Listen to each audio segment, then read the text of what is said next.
Okay, recently I got to see Date Night, the Steve Carell Tina Fey comedy.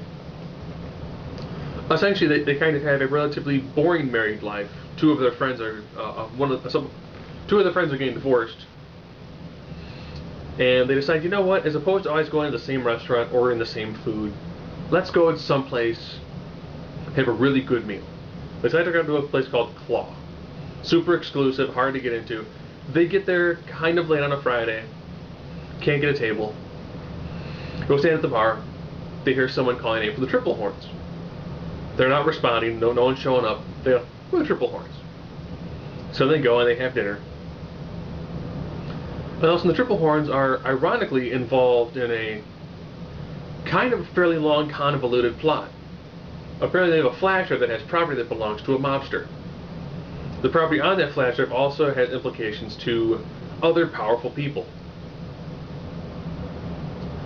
So they're taken out into the street, and it's like, where's the flash drive? Where's the property? We know what you're talking about. We really don't. Is this because we stole somebody's table? So then they're being hunted by two thugs throughout most of the movie, trying to find out who the triple horns are, what's on the flash drive, who this mob boss is.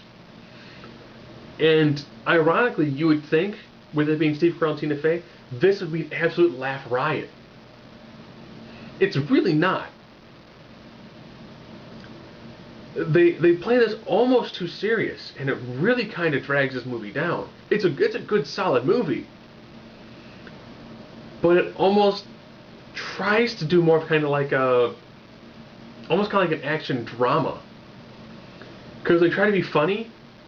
Normally, it's just kind of like that's really not funny. I'm really not laughing.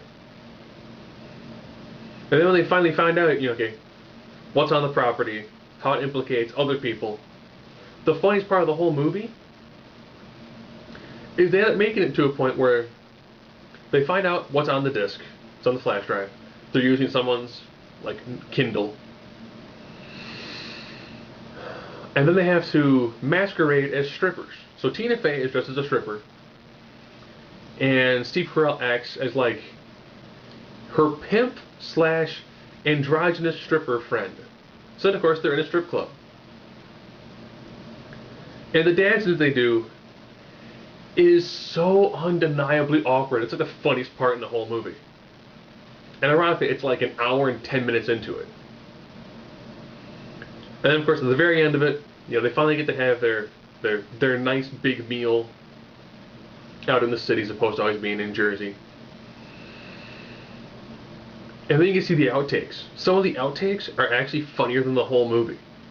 It's a good movie, but I would have thought with Steve Carell and Tina Fey, it would have been almost non-stop laughter. They both have a really great dry sense of humor, and it would have worked beautifully. But just the script, and it just did not seem to gel. Moments that are kind of like, oh, it's Mark Wahlberg, no shirt on. Okay. That's like an ongoing joke. When they first meet Mark Wahlberg, no shirt on. When the cops go talk to him, no shirt on. When they go to him again, no shirt on. So you're probably asking me, could you please put on a freaking shirt? But it's like, by that time it's like, okay. Yeah, I guess the running joke is, here's, buff Mark Wahlberg with no shirt on.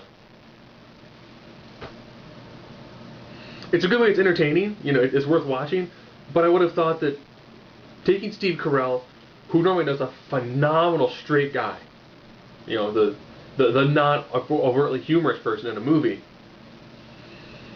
and then putting him with Tina Fey, a woman who has, similar qualities when it comes to dry humor, would have been just phenomenal, would have been an absolute laugh riot. It's just not. It's a good, solid movie. It's just not up to the comedic par that you would think Tina Fey and Steve Carell could kick out. And that's Date Night.